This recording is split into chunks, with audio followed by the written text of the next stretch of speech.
বগুড়ার শহীদ চান্দু স্টেডিয়াম নিয়ে কানা ঘষাঘষি আর অপেক্ষার যেন শেষ নেই। সারা দেশ যখন বিপিএল এর নতুন ভেন্যু নির্ধারণে সরব আলোচনায় ব্যস্ত, তখনও বগুড়াবাসীর স্বপ্নের এই স্টেডিয়াম পড়ে আছে চরম অবহেলায়। দায়িত্বপ্রাপ্ত ভেন্যু ম্যানেজারের উপস্থিতি যেন রয়ে গেছে শুধু কাগজে কলমে। সাংবাদিকদের সঙ্গে কথা বলার বিষয়ে রয়েছে নিষেধাজ্ঞা, পারেন না বিসিবির অনুমতি ছাড়া মুখ খুলতে।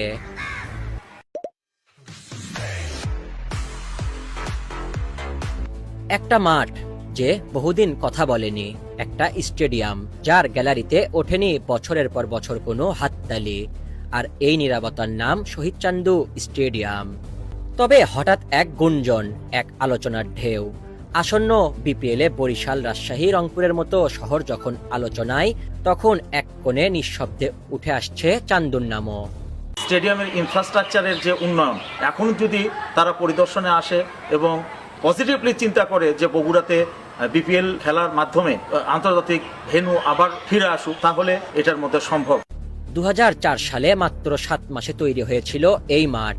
তখন যদি বিশ্বকাপ হয়, তাহলে এখন বিপিএল কেন নয়?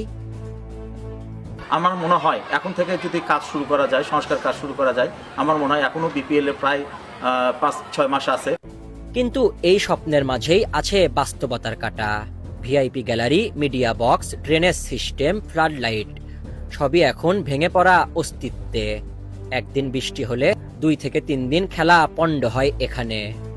ফিল্টার ব্যাপারটা এটা সম্পূর্ণ গ্রাউন্ডস কমিটি এবং গ্রাউন্ডসম্যান এবং কিউরেটর তারাই ভালো বলতে পারবে। যেহেতু শীতকালে খেলা, যদি ফিল্টারিং সমস্যার জন্য এটা যদি সময় সাপেক্ষ হয়, ডিসেম্বর জানুয়ারিতে বিপিএল খেলা, আমার মনে হয় যে ওই সময় বৃষ্টির পরিমাণটা খুবই কম থাকে। তবুও এক অদ্ভুত শিহরণ জাগে গ্যালারির ইট পাথরে। যদি আবার 4-6-এর শোরগোল ছড়িয়ে পড়ে এই স্টেডিয়ামে, শুধু ভেন্যু না, হোটেল, যোগাযোগ, দর্শক সবই আছে বগুড়ায়। যদি সময় কম হয়, দরকার শুধু একটু সাহসী সিদ্ধান্তের। আমরা উন্মুখ হয়ে আছি উত্তরবঙ্গের 16টি জেলা, শুধু রাজশাহী বিভাগ নয়, রংপুর বিভাগেও কোনো ভেন্যু নেই। বিসিবি যদি বগুড়াতে আসে, আমরা জোরালো দাবি করব যাতে বগুড়াতে এই বিপিএল এর মাধ্যমেই আবারও বগুড়ায় আন্তর্জাতিক ক্রিকেট অঙ্গনে ফিরে আসে। গল্পটা এখনো শেষ হয়নি। বিপিএল কি এই নীরব গ্যালারিতে ফিরিয়ে আনবে সেই হারিয়ে যাওয়া চিৎকার? চান্দুর মাঠ কি সত্যি আবার সজীব হবে, নাকি এবারের আলোচনাও মিলিয়ে যাবে অতীতের মতো নীরবতায়? সবকিছু এখন এক সিদ্ধান্তের অপেক্ষায়। রিয়াদ রহমান।